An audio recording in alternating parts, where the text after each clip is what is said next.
के विक्रम विश्वविद्यालय में वर्ष 2022 में पीएचडी प्रवेश परीक्षा हुई थी। परीक्षा को लेकर छात्र नेता बबलू खींची ने एक शिकायत की थी कि फेल विद्यार्थियों को ओएमआर शीट में काट छाट कर पास किया गया है। मामले को लेकर विक्रम विश्वविद्यालय में एक जांच कमेटी बनाई। जांच में शिकायतकर्ता की शिकायत सही पाई गई, परंतु आरोपियों पर कोई कार्यवाही नहीं की जा रही थी। शिकायतकर्ता ने मामले की शिकायत लोकायुक्त पुलिस को की थी। लोकायुक्त पुलिस ने मामले में जांच के बाद 23 जून को विक्रम विश्वविद्यालय के तत्कालीन कुल सचिव प्रशांत पौराणिक सहित 5 प्रोफेसरों पर गंभीर धाराओं में प्रकरण दर्ज कर लिया। बुधवार को लोकायुक्त पुलिस ने मामले में 3 और आरोपियों के नाम बढ़ाए हैं। यह वे आरोपी हैं जो विद्यार्थी के रूप में परीक्षा में शामिल हुए थे। इन्हीं विद्यार्थियों की ओएमआर शीट में काट छाट कर नंबर बढ़ाए गए हैं। 3 आरोपियों में एक आरोपी देवास जिले का रहने वाला है, एक उज्जैन का और एक उत्तर प्रदेश के एटा जिले का। मामले में लोकायुक्त निरीक्षक दीपक शेजवार ने जानकारी देते हुए कहा कि मामले की जांच बारीकी से की जा रही है। जांच में जैसे जैसे नाम आएंगे वैसे वैसे आरोपियों के नाम बढ़ाए जाएंगे। ये पीएचडी प्रवेश परीक्षा हुई थी 2022 में, जिसमें काट छाट कर फेल विद्यार्थियों को पास किया गया था। उसमें पहले ही एफआईआर होकर उसमें 5 आरोपी नामजद बनाए गए थे, जो विवेचना के दौरान आज अनुसंधान के दौरान 3 आरोपियों के खिलाफ और साक्ष्य मिलने पर आरोपी बनाया गया है, जिनके फेल से पास कर इनकी ओएमआर शीट में काट छाट की गई थी, जिनके नाम हैं अमित मरमट, गौरव कुमार शर्मा और अंशुमा पटेल। ये 3 लोगों की ओएमआर शीट में काट छाट कर पास किया गया था और इनको साक्ष्य मिलने पर 3 आरोपी बनाया गया है। वहीं छात्र नेता व शिकायतकर्ता बबलू खींची का कहना है कि मामले में कुलपति अखिलेश कुमार पांडे को भी आरोपी बनाया जाना चाहिए। विक्रम विश्वविद्यालय के कुल सचिव प्रशांत पौराणिक जी द्वारा एक बहुत ही घिनौना कृत्य किया गया था, पीएचडी कांड में देश के लाखों छात्र का भविष्य इनने दांव पे लगाया था। उसमें अभी इंजीनियरिंग विषय में 12 छात्र ऐसे जिनकी काफ़ी में काट छाट पाई गई थी, उनमें से 3 छात्रों को आज लोकायुक्त ने आरोपी बनाया गया है। इसमें और भी नाम बढ़ेंगे और बहुत रसूखदार लोग इसमें शामिल है और इसमें एक बड़े अधिकारी का भी नाम आना है। अभी कुछ जांच आगे जैसे जैसे आज जांच आगे बढ़ेगी, इसमें और भी नाम बढ़ते जाएंगे। ब्राह्मण बच्चों पर हुए अत्याचार को लेकर अखिल भारतीय ब्राह्मण समाज और परशुराम सेना ने पुलिस कंट्रोल रूम पर एसपी को दिया ज्ञापन। मध्य प्रदेश के विदिशा जिले में प्रताड़ित ब्राह्मण बच्ची द्वारा आत्महत्या करने और दमोह में भी एक बच्चे को प्रताड़ित करने के मामले में ब्राह्मण समाज आक्रोशित है। गुरुवार को अखिल भारतीय ब्राह्मण समाज और परशुराम सेना द्वारा प्रदेश के 53 जिलों में प्रदर्शन किया गया। ऐसा ही प्रदर्शन उज्जैन के पुलिस कंट्रोल रूम पर भी देखने को मिला। यहाँ समाजजनों ने गृह मंत्री के नाम एडिशनल एसपी आकाश भुरिया को एक ज्ञापन सौंपा।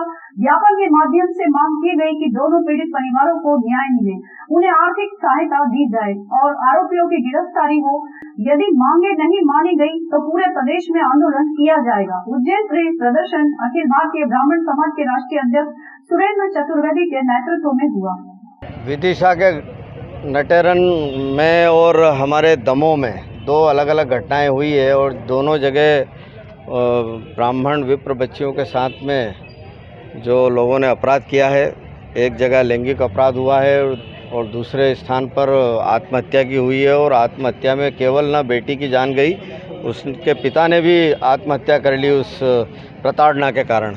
और इसलिए आज संपूर्ण मध्य प्रदेश के 53 जिलों में परशुराम सेना और ब्राह्मण समाज के माध्यम से आज एक साथ सभी प्रदेश में हमने ज्ञापन सौंपा है।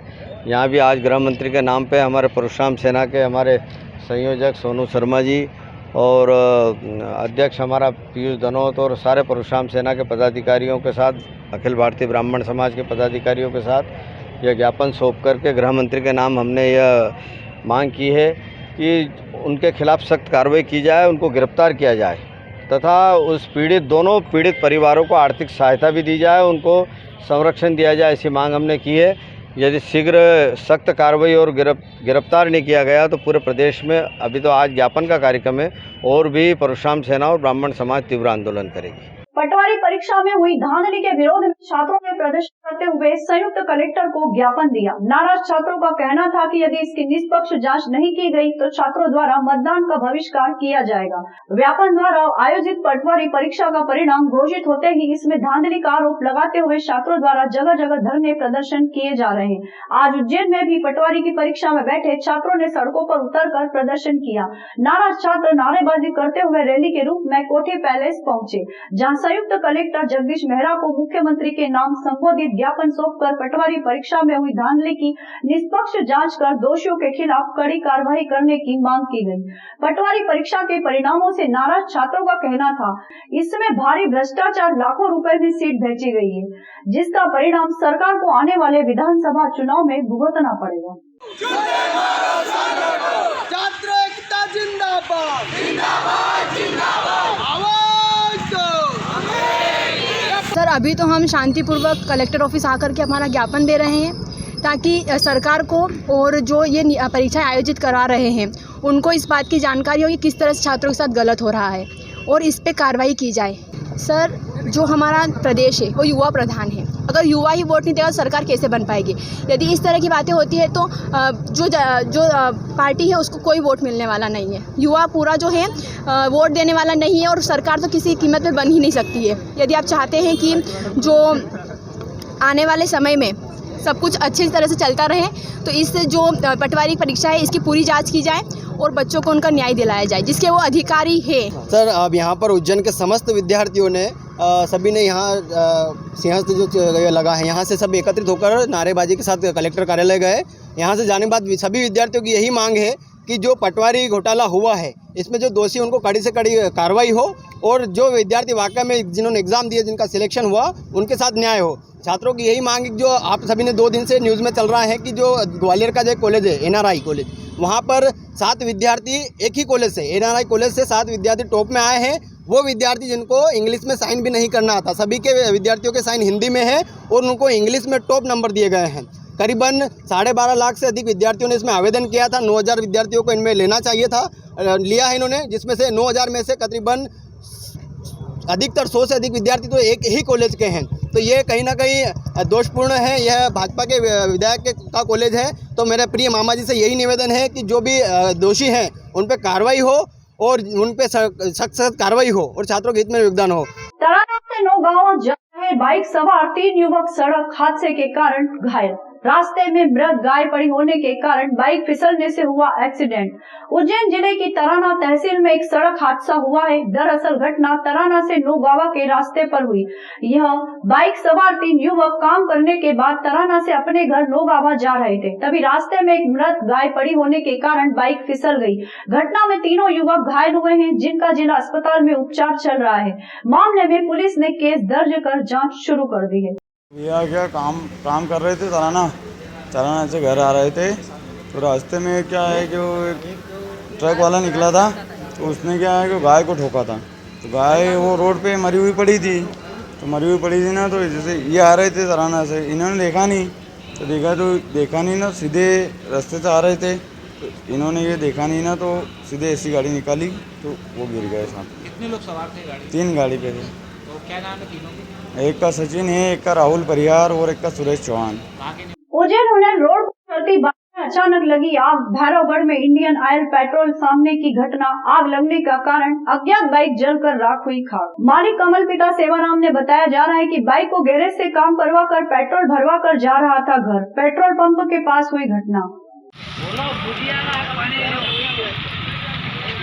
में कैडीगेट से इमली तिराहा तक का मार्ग चौड़ा हो रहा है। ये चौड़ीकरण के कार्य को 1 माह से अधिक समय हो चुका है। ऐसे में कई बार विवाद की स्थिति देखने को मिली।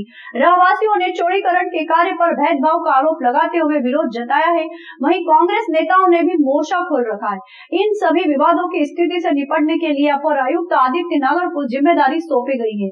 आदित्य नागर क्षेत्र में पहुंचे और चौड़ीकरण में जनता से सामंजस्य बिठाने का कार्य शुरू किया। यहाँ तत्काल विद्युत सप्लाई बंद पड़ी, नालियों से मलबा और टूट फूट का मलबा हटाने के निर्देश दिए हैं। इसके साथ ही चौड़ीकरण में भेदभाव के आरोपों का खंडन किया गया। शहर कांग्रेस अध्यक्ष रवि भदौरिया एवं नेता प्रतिपक्ष रवि राय ने जताया कि चौड़ीकरण को लेकर आज 40 दिन हो गए, परंतु अभी तक एक काम भी पूरा नहीं हुआ है। पूरी सड़क पर कीचड़ ही कीचड़ हो रहा है, लोगों को घर से निकलना भी मुश्किल हो गया। इस कारण कई बच्चे स्कूल भी नहीं जा पा रहे हैं। नगर निगम के आला अधिकारियों को चेतावनी दी कि यहाँ पर साफ सफाई की जाए, नहीं की गई तो कांग्रेस द्वारा आंदोलन किया जाएगा। नए चौड़ीकरण के लिए मार्किंग कार्य शुरू करने के भी आदेश दे दिए हैं। यह अपर आयुक्त आदित्य नागर के साथ कांग्रेस के वरिष्ठ नेता एवं कार्यकर्ता क्षेत्रीय पार्षद उपस्थित रहे। कई लोगों के घरों को तोड़ दिया गया है, फिर वापस उनको चिन्हित किया गया, फिर निशान लगाया गया, फिर 3 फीट तोड़ने का बोला गया। भेदभाव पक्षपातपूर्ण कार्य यहाँ पे किया जा रहा है। पूरी सड़क पे मिट्टी मतलब चारों तरफ मिट्टी है, लोग रह नहीं पा रहे हैं, लोगों को पानी की सुविधा नहीं हो पा रही है, बिजली की सुविधा नहीं हो पा रही है, लोगों के घरों में यहाँ तक कि गंदा पानी तक घुस रहा है। कांग्रेस कमेटी, शहर कांग्रेस कमेटी ने आंदोलन करा था, पार्षदों ने आंदोलन करा था, बोला था कि बारिश तक रुक जाएं, बारिश के बाद इस काम को किया जाए, लेकिन निगम प्रशासन नहीं माना। आज स्थिति बद से बदतर है। चारों तरफ आप देख रहे हैं, हर मकान के नीचे बड़े बड़े सरियों के साथ में बड़े बड़े गुम्बज टाइप के ईंटें और ये लटकी हुई हैं, कुछ भी जनहानि हो सकती है। अभी जो है, जो मकान के टूट फूट का मटेरियल है उसको साफ़ कराने के लिए अभी निर्देश दिए जा रहे हैं। तो पूरे मार्ग पे पहले जो टूटा हुआ मटेरियल पड़ा है उसको सफाई कराएंगे, और जो नालियाँ चौक हो रही हैं उसके लिए भी कल सुबह से और गैंग बढ़ा करके और उनको नालियों को साफ़ करवाएंगे, जिससे कि पानी, जो गंदा पानी है वो निकल जाए। और इसके साथ में जो जहाँ पे लाइट की कमी दिखाई दे रही है तो वहाँ सिक्योरिटी के पर्पज़ से यदि जो है बंद है तो बात अलग है, नहीं तो जहाँ पे लाइट नहीं है तो वहाँ पे भी लाइट की व्यवस्था करवा रहे हैं। और हम लोग अभी आज इस कारण से आए थे देखने के लिए कि जो अलाइनमेंट है, जो लोगों की शिकायतें आ रही थी कि भाई हमारा गलत बन गया है, ये है, तो उसका हमने रैंडम जांच की है शुरू में, और जहाँ पे भी कोई कमी पेशी लग रही थी तो उसको ठीक करने के निर्देश दिए हैं। जहाँ पे अभी मार्किंग नहीं हुई है उस जगह पे भी हम लोग अभी कल सवेरे से बाकी की मार्किंग करेंगे। और जो भेदभाव और इसकी बात हो रही है, ऐसा कुछ नहीं किया जाएगा। जो शासन के नियम है, नियम के अनुसार कार्रवाई की जाएगी। इंस्पेक्टर ने अंजना मेडिकल स्टोर्स पर कार्रवाई की है। डॉक्टर की शिकायत पर सैंपल लेकर नोटिस लेकर जवाब मांगा गया है। पुष्पा मिशन हॉस्पिटल के ओपीडी में मरीज देख रहे हैं। एक एमडी मेडिसिन डॉक्टर को क्षेत्र में संचालित हो रहे अंजना मेडिकल स्टोर संचालक ने कथित रूप से धमकाया गया। उसका आक्रोश था कि डॉक्टर उसके मेडिकल स्टोर्स को बदनाम कर रहे हैं। इधर डॉक्टर का कहना है कि वो मरीज की जांच करने के बाद दवाई का जो पर्चा लिख रहे हैं उसमें लिखी दवाइयों से हटकर मेडिकल स्टोर संचालक द्वारा दवाइयां मरीज को दी जा रही है। ऐसे में कोई हादसा मरीज के साथ हो गया तो उसका जिम्मेदार कौन होगा? डॉक्टर के अनुसार उन्होंने इस बात की शिकायत हॉस्पिटल प्रबंधन के अलावा ड्रग इंस्पेक्टर धर्मश्री कुशवाहा को की थी। शिकायत में उन्होंने स्पष्ट किया था कि संबंधित मेडिकल स्टोर संचालक उनके द्वारा लिखी गई दवाइयों के विपरीत सस्ती दवाइयां देता है, जो कि लिखी दवाइयों का पूरक नहीं होती। ऐसे में मरीजों की जान को खतरा हो सकता है। साथ ही सबूत के तौर पर मरीज के पर्चे भी सौंपे गए थे। ड्रग इंस्पेक्टर धर्मश्री कुशवाहा के अनुसार उन्होंने शिकायत मिलने के बाद अपने स्तर पर शिकायत की जाँच करवाई। बात सही निकली। इस पर वे और जिला आयुष अधिकारी डॉक्टर मनीषा पाठक पुष्पा मिशन हॉस्पिटल के सामने स्थित Anjana medical and general store पहुंचे और उन्होंने जांच की। मौके पर ही उन्होंने 3 औषधियों के नमूने लिए। अंजना मेडिकल स्टोर को कारण बताओ का नोटिस जारी किया गया है। उनके द्वारा जवाब प्रस्तुत किए जाने पर अधिनियम के तहत नियमानुसार अग्रिम कार्रवाई की जाएगी। अंजना पे कल हमने इंस्पेक्शन किया था, उसमें एक डॉक्टर ने शिकायत करी थी कि जो हमने दवाइयाँ लिखी हैं वो दवाइयाँ ना देकर वो सब्स्टिट्यूट, मतलब अन्य ब्रांड की दवाइयाँ दी गई। तो उस मैटर में हमने जो सब्स्टिट्यूट दिए गए थे उनके 3 सैंपल लिए गए कि ऐसा तो नहीं कहीं सब्स्टिट्यूट दिए हैं तो उनसे उनका असर ना हो रहा हो उनकी जाँच के लिए, और कुछ अन्य निमित्ता है तो उसको लेकर हमने जाँच करी है, उनको कारण बताओ नोटिस जारी किया गया। ब्राह्मण का प्रतिभा सम्मान समारोह भारत माता मंदिर माधव सेवा न्यास में संपन्न हुआ, जिसमें समाज के छात्र छात्राओं का सम्मान किया गया। समारोह का आयोजन समाज द्वारा भारत माता मंदिर माधव सेवा न्यास में कक्षा 10वीं एवं 12वीं के विद्यार्थियों द्वारा गत परीक्षा परिणाम में उत्कृष्ट प्रदर्शन करने पर उन्हें पुरस्कृत करने तथा भविष्य हेतु मार्गदर्शन करने के लिए किया गया था। कार्यक्रम का आरंभ कुलपति डॉक्टर पांडे, कार्निकुश ब्राह्मण समाज अध्यक्ष IC दुबे, वरिष्ठ संरक्षक प्रेम मिश्रा, डॉक्टर नपेंद्र मिश्रा सहित अतिथि गणों ने भारत माता के चित्र पात्र के समक्ष द्वीप प्रज्वलित कर किया एवं ऋतु शुक्ला, गीता दुबे, अंकिता दुबे ने सरस्वती वंदना प्रस्तुत की। जिन विद्यार्थियों को सम्मानित किया गया प्रतीक पांडे, विदित तिवारी, सृष्टि दुबे, अनन्या शुक्ला, यज्ञेश दुबे, प्रसाद तिवारी, जय नारायण पांडे, प्रेमा शुक्ला, अनुराग मिश्रा, प्राची शुक्ला, शाश्वत शुक्ला, रिमझिम मिश्रा, अमन शुक्ला, अर्पण पांडे, सुरुचि शुक्ला, सिद्धार्थ पाठक, अभिषेक दीक्षित है। इन्हें मुख्य अतिथि एवं अन्य गणमान्य जनों द्वारा मोती की माला पहनाकर प्रशस्ति पत्र देकर प्रदान किया गया। साथ ही कक्षा 10वीं एवं 12वीं में सर्वाधिक अंक लाने वाले विद्यार्थियों को प्रफुल्ल शुक्ला द्वारा घोषित नगद पुरस्कार रुपए 1100 रुपए एवं 2100 रुपए से सम्मानित किया गया। अध्यक्ष IC दुबे, सचिव आनंद वाजपेयी एवं अन्य वरिष्ठ समाजजनों ने कुलपति डॉक्टर पांडे का पुष्पहारों से सम्मान करते हुए उन्हें स्मृति चिन्ह भेंट किया।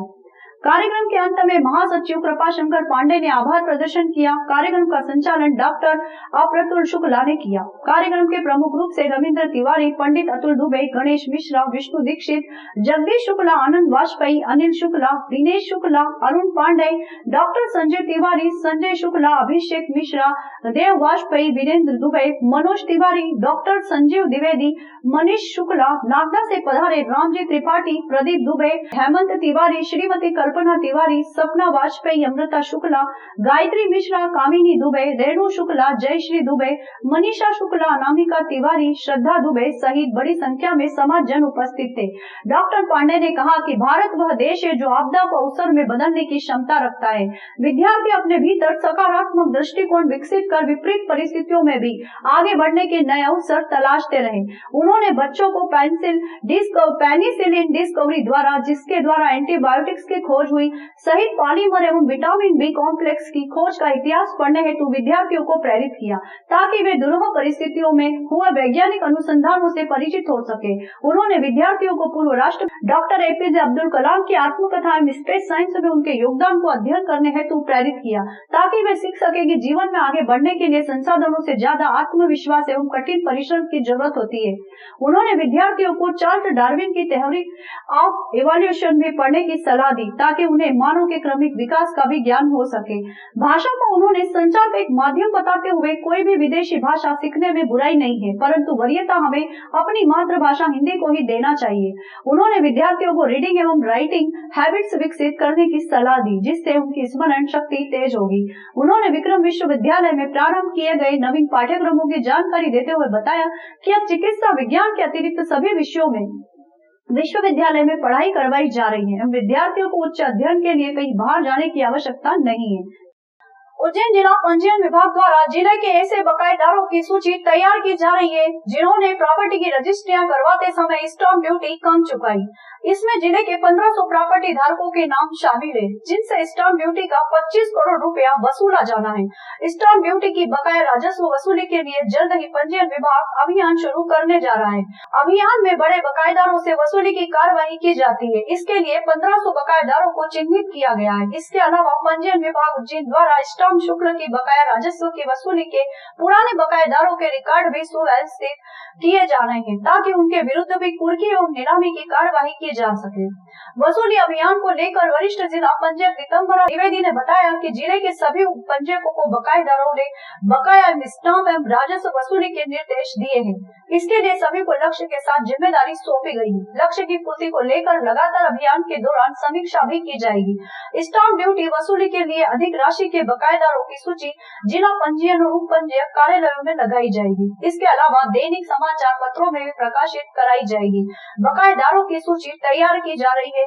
जल्द ही अभियान चलाकर बकाया राजस्व वसूली के लिए नोटिस जारी किए जाएंगे। इसके बाद जिन बकायादारों द्वारा राशि जमा नहीं की जाएगी तो उनकी संपत्ति कुर्क की जाएगी। इस अभियान में बड़े बकायादारों पर भी कार्रवाई करना है, मगर कई बड़े बकायादार कोर्ट से स्टे ले आए हैं जिसके चलते इनसे रिकवरी नहीं हो पा रही है। इसमें RRC में हमारे पास जो प्रकरण है उसमें हम लगातार नोटिस जारी कर रहे हैं और लोग जमा भी कर रहे हैं। इसमें इस साल हमारा करीब 1 करोड़ लक्ष्य है जमा करने का कि हम RRC 1 करोड़ जमा कर पाएँ। इसमें हमारे पास काफ़ी भारी अमाउंट में हाई कोर्ट का स्टे है 18-19 करोड़ पे, तो वो स्टे हटेगा तो उसमें भी हम प्रयास करेंगे कि वो राशि भी हमको जमा हो जाए। करोड़ों में तो एक लेंसेक्स का है 14 करोड़ का करीब है और एक पार्श्वनाथ का है 3-3.5 करोड़ का जी।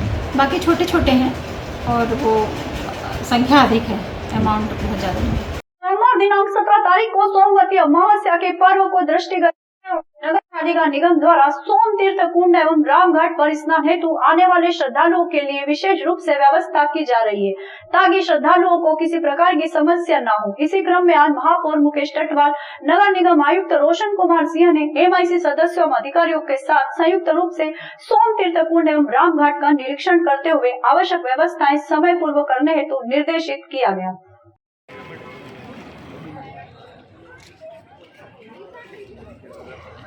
तो सर एक्चुअली में अब तो बहुत कम हो गया ना सिस्टम लगेगा, कंट्रोल रूम बनेगा तो ये थोड़ा सा माध्यम में है ये यहाँ करके लोग उसको अंदर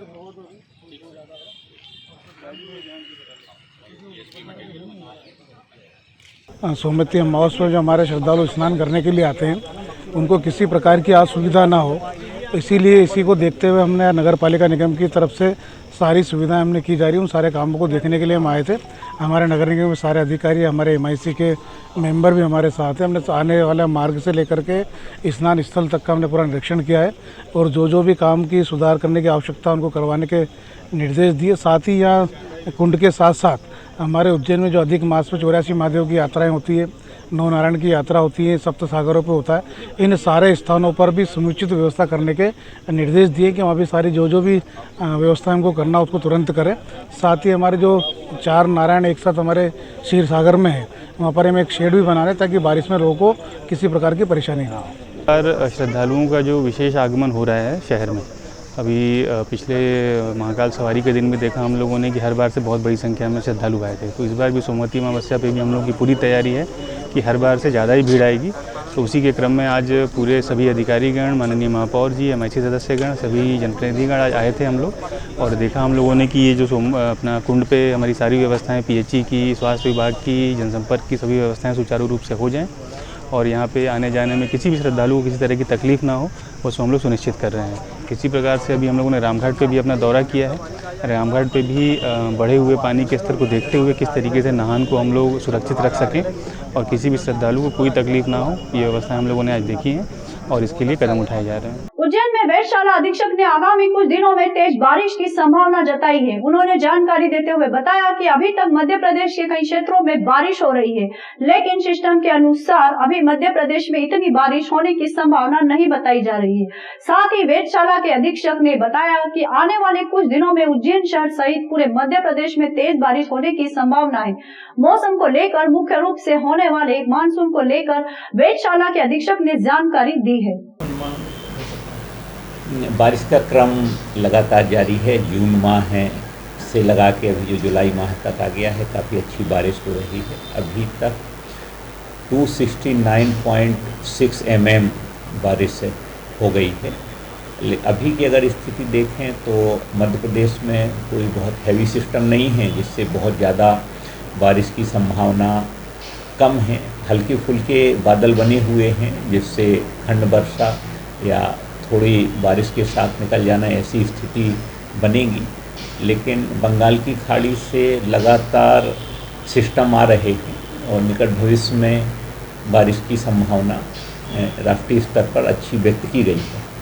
जून से लगा के सितंबर तक पूरा जो हमारा मानसून का सीजन माना जाता है जिसमें बारिश होती है, ये निर्भर करता है कि सिस्टम किस प्रकार से किस गति से आगे बढ़ रहे हैं। अभी पूरे जो सिस्टम है वो बंगाल की खाड़ी में दिख रहे हैं और भारत के दक्षिणी भाग में दिख रहे हैं। तो अभी ये जैसे जैसे आगे बढ़ते हैं उसके बाद ये सही फोरकास्टिंग हो पाएगी कि जो मध्य प्रदेश है, चूँकि हम पश्चिमी मध्य प्रदेश काफ़ी पीछे वाला हिस्सा रहता है, तो कब तक बहुत तेज बारिश की स्थिति बनेगी। आज के अंक में बस इतना ही। अगले अंक में फिर होगी आपका मुलाकात। तब तक के लिए नमस्कार।